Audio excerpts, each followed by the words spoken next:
Petite présentation de la Volvo. Du coup, la Volvo limousine. Donc en 6 forces. Assez rare, on n'en voit pas des masses. Donc c'est une Volvo d'une base de 740. Donc des Volvo des années 90. Alors qui a été rallongée par un préparateur directement à la sortie d'usine de Volvo. Donc il y en a eu entre 800 et 900 exemplaires à peu près. Ils sont pas numérotés, mais voilà. Bon, elle a pas mal d'accessoires plutôt sympas. Par exemple, les petits essuie-glaces de phare qui restent entre guillemets plutôt rares.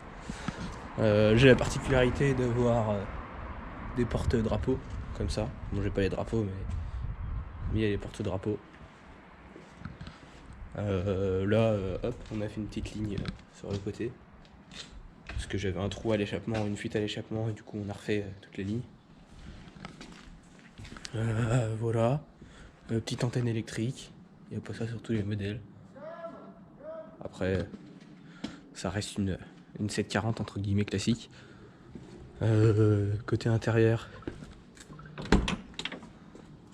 Intérieur bleu cuir. Ou cuir bleu, ça dépend comment on dit. Ça c'est assez rare aussi, c'est une option allemande. Donc on n'en voit pas trop. On n'en voit pas trop en France. En général c'est plus du tissu. Malheureusement, boîte automatique, mais bon, ça reste plutôt agréable étonnamment à conduire.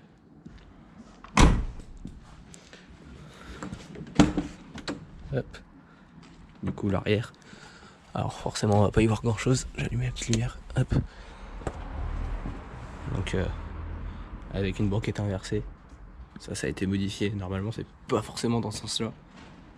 Alors c'est plus sympa je trouve. Comme ça c'est plus convivial. Les petits cendriers dans les portes. Ça non plus en général on les croise pas trop sur les séries 7 normales. J'ai une trappe à ski, étonnamment, c'est plutôt drôle, mais voilà. Il y a pas mal de petits trucs à refaire sur cette voiture, par exemple le ciel de taux. On voit par exemple là, ouais, il est complètement décollé, mais bon c'est classique sur ces années-là. La peinture qui est plutôt abîmée sur le toit, sur les portes, les montants de portes. Voilà, donc ça va être refait. Ça va être refait en carrosserie. Il y a pas mal de petits accessoires encore qui manquent, par exemple. Il y a le rétro à changer, les petits baguettes chrome, les jantes dans un futur temps. Parce que là, les jantes tôle, c'est sympa, mais ça va 2 minutes. Le coffre qui est plutôt immense. Du coup, avec la trappe à ski, on peut la voir au fond. Voilà. Il reste le compartiment de secours en dessous. On peut facilement ranger les valises, il n'y a pas de souci. Voilà. Elle fait plutôt un bruit sympa avec la ligne, franchement. C'est cool. Je vais ouvrir le moteur.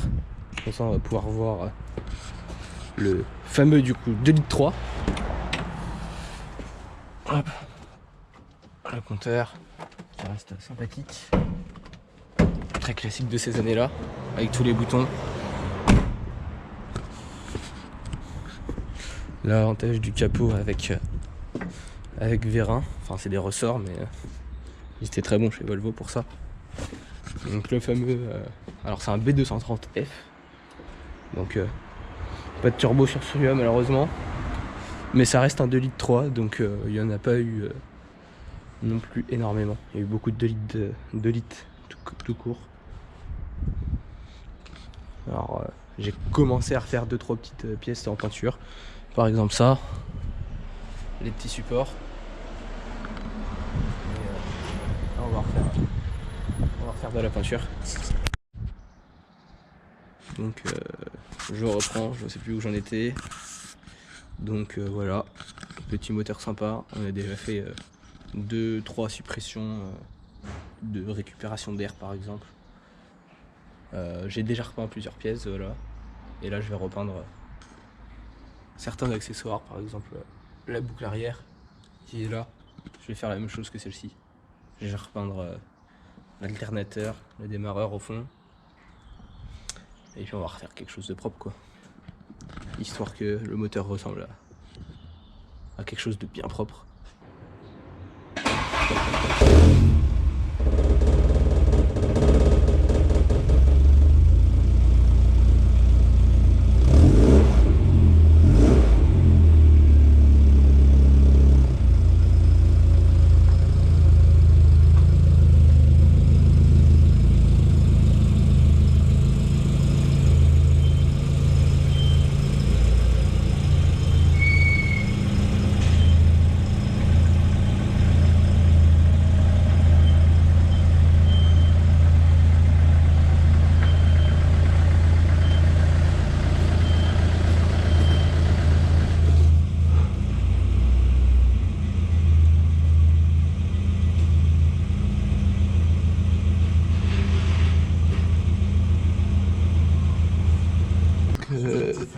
Donc qui est là, parce qu'il est pas très beau, donc je vais le repeindre propre. Donc je vais essayer de filmer, mais je suis pas sûr que ce soit très propre, parce que bah, du coup je vais mettre la GoPro devant, mais voilà, l'alternateur il est sorti, le démarreur aussi, même s'il était un peu galère. On a Nathan qui nettoie le bloc pour avoir un joli bloc rouge. Hop. Voilà l'alternateur, le démarreur. Et puis moi je vais me mettre à nettoyer. Hop. Je vais nettoyer pour la peinture. Alors pour la nettoyer, je vais prendre le pinceau là. Je vais le faire à l'essentiel et puis un autre produit nettoyant.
Donc voilà, le démarreur nettoyé, masqué pour la peinture.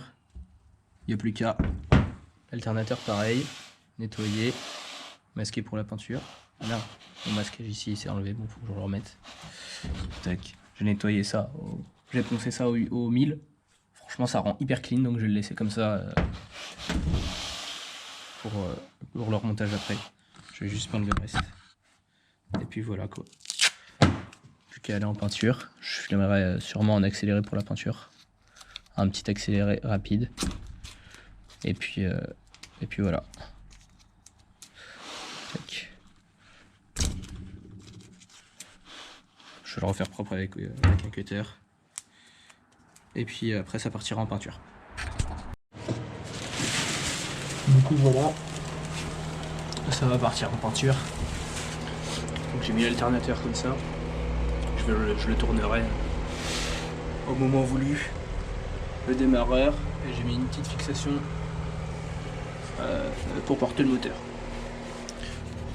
Là je vais peindre tout ça en silver, en chrome en fait. Avec la peinture hardcore de Montana. Voilà. Qui a un très très bon rendu. Je vais pas filmer pendant la peinture parce qu'il y en aura beaucoup, mais je filmerai juste après. Hop, voilà. première couche faite. Donc déjà ça a fait un très gros rendu. Je vais faire une deuxième couche là. C'est plutôt pas mal hein. Je vais faire une deuxième couche par-dessus. Après je vais mettre une couche de vernis. Et puis on va remonter ça demain. Évidemment on va laisser sécher la nuit. Histoire d'être sûr. Je remets une deuxième couche là. Ensuite j'attends 30 minutes et je mets une couche de vernis. Hop. Ça y est. La peinture est finie. Donc 2 couches de peinture, 2 couches de vernis. Je sais pas trop comment ça rend à la caméra. Voilà, ça brille pas mal. Voilà, j'ai reverni aussi les vis. Juste simplement vernis, je les ai pas peintes. Histoire que donc je les ai nettoyées et tout ça, je les ai passées au touré pour que ça brille relativement. Pour que ça soit couleur métal en fait. Voilà. Hop. Alors nous voilà le lendemain matin. Donc là, ça y est, j'ai enlevé le masquage des pièces. Donc bon, ça c'était un simple vernis, donc voilà. Donc le rendu, bah, celle-là, elle était quand même pas mal abîmée la pièce.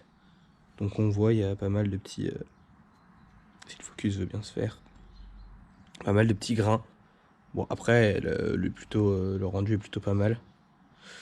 Après c'est juste un anneau de soulevage, donc bon c'est pas trop... en plus il est plutôt caché, donc voilà. Le démarreur qui est plutôt propre pour de la peinture en bombe. Donc là bah, j'avais masqué la partie qui se branche, donc voilà. Mais il brille plutôt bien. Donc j'avais masqué tout là. Donc là ça fait vraiment métal brut. C'est ici. Et après bah, le reste c'est bien peint. Ici c'était vraiment attaqué, c'était le côté qui était en dessous. Du coup il était vraiment attaqué, donc on voit encore un petit peu, mais bon, ça va, j'ai quand même pas mal récupéré je trouve. Donc il est plutôt bien. Il n'y a pas beaucoup de défauts dessus. Un tout petit, je crois, par ici. Parce qu'il y avait une goutte qui s'était faite. Parce qu'il était tenu par le haut. Et voilà. J'ai été un peu trop heureux avec la peinture. Donc là, voilà. Donc ça, j'ai décidé de pas le repeindre parce que je l'ai poncé. Et je trouvais que le rendu était sympa. Donc voilà. J'ai repeint la petite roue. C'est sympa au moins en gris. Après, j'ai vu que j'avais fait 2-3 petits défauts. Là, en dessous, j'ai mis mon scotch pas assez loin, entre guillemets. Donc là, ça va de ce côté-là. Mais voilà, ici, par exemple, on voit que... Bah, voilà, sur le bord, on voit que c'est pas peint, quoi. Voilà, non, bah sinon, après, la pièce en elle-même... ouais, ici, j'ai mis mon scotch un peu trop sur le bord, je pense. Hop. Après, ici, j'avais pas peint parce qu'il y avait la petite plaque Volvo. Je voulais la garder. Donc bon, j'aurais dû faire une découpe un peu plus propre ici là. Sinon le reste du tour c'est pas parfait, mais bon ça va. Et puis le derrière je l'avais pas peint parce qu'il y avait tous les trous et plein de vis qui se raccordent. Donc je préférais ne pas peindre pour éviter de faire de la merde. Voilà, donc bah je passe au remontage. Et puis ça devrait être pas mal. Je vais essayer de faire un accéléré sur le montage de l'alternateur. Et puis...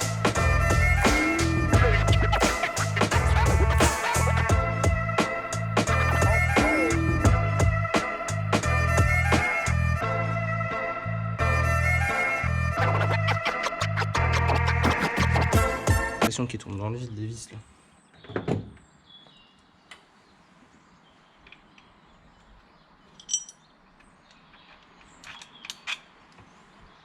Oh, bah j'ai niqué le pas quoi. Putain.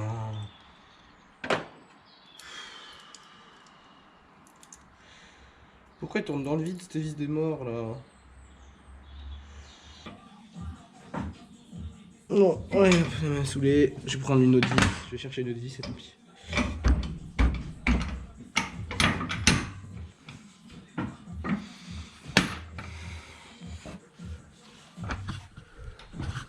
Hop.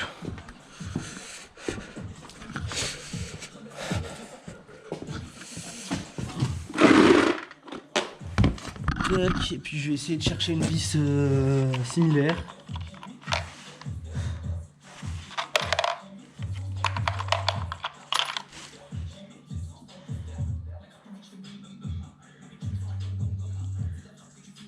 Même tête, en plus celle-ci elle vient sûrement de la Volvo aussi.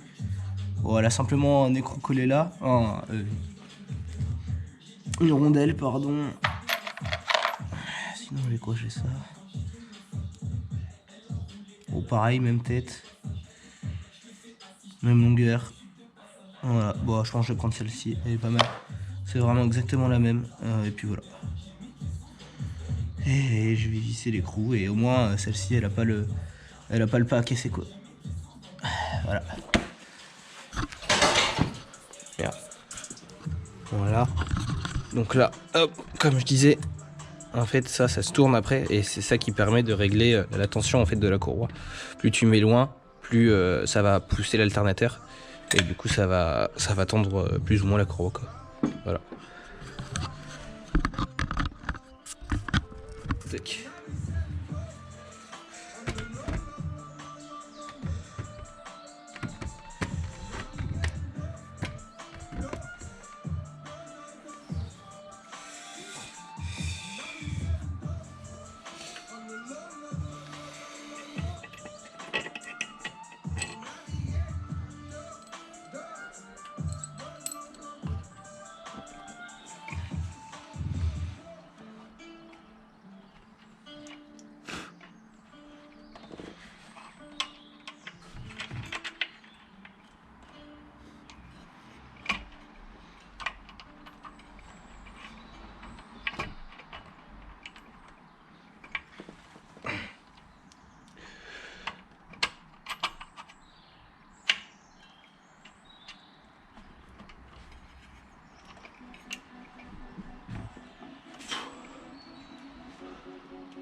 Hop.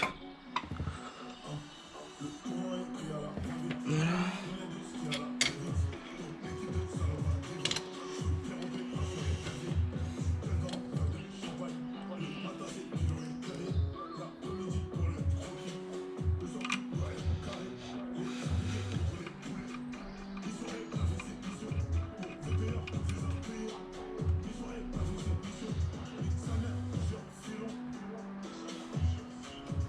C'est dommage, ça se voit beaucoup ça.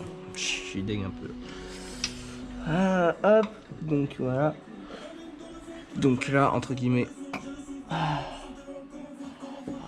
Faut pas que je me trompe. Tac. Tac. Voilà, comme ça elle est droite. Et normalement ça ne touche pas la pâte en plastique.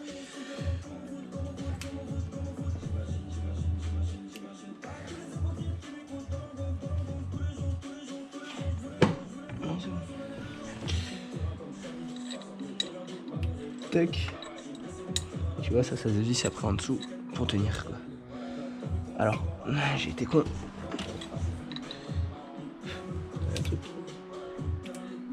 Ah, c'est ça qui s'enlève. J'ai eu peur.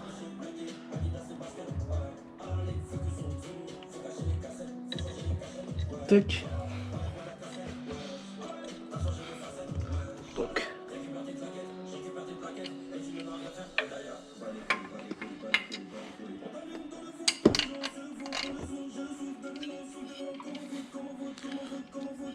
Tac, donc déjà voilà, je l'ai passé dedans. Et ensuite c'est assez compliqué. Enfin compliqué. C'est compliqué tout en étant facile. Parce que, tac, voilà, faut le soulever. Tendre, entre guillemets, bien comme il faut serrer en même temps. Donc là j'ai pas pris les clés, donc je le fais à la main déjà. Je le prévisse à la main, entre guillemets. Voilà, ça va déjà éviter qu'il bouge sur lui-même. Et puis là je vais prendre les deux clés. Et puis je vais le soulever pour tendre le courroie. Je sais pas si on voit bien à la caméra là, comme ça. Faudrait que je mette la lumière comme ça déjà. Voilà.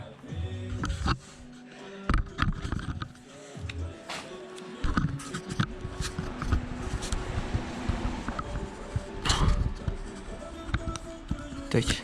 Voilà, on va bien voir. Du coup, il y a la vis qui est en dessous. Faut le soulever et en même temps serrer la vis.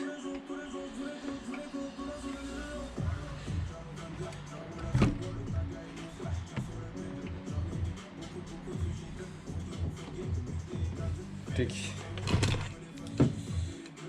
Alors je sais pas quelle douille c'est par contre.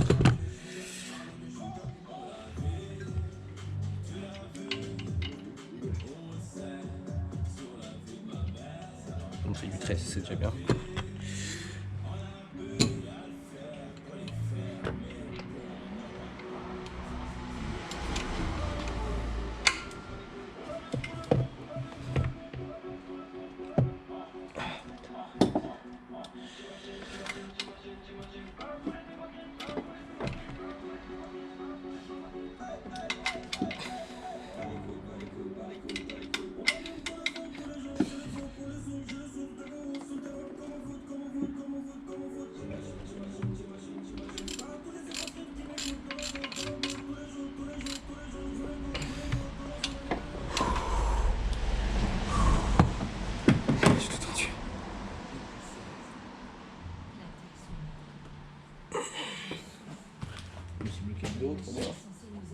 Bon là elle est pas du tout tendue. Je vais prendre une clé plate, ça sera plus simple.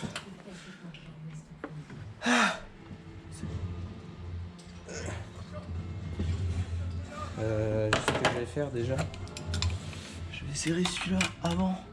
Parce que normalement comme il est sur cylindre bloc, il devrait tourner aussi.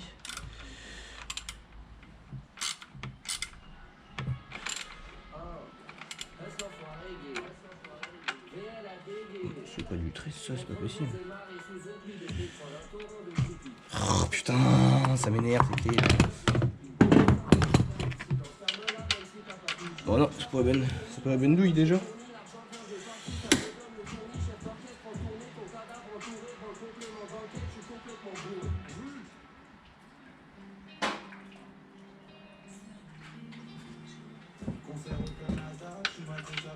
C'est mieux. Et lui c'est la bonne. Ok.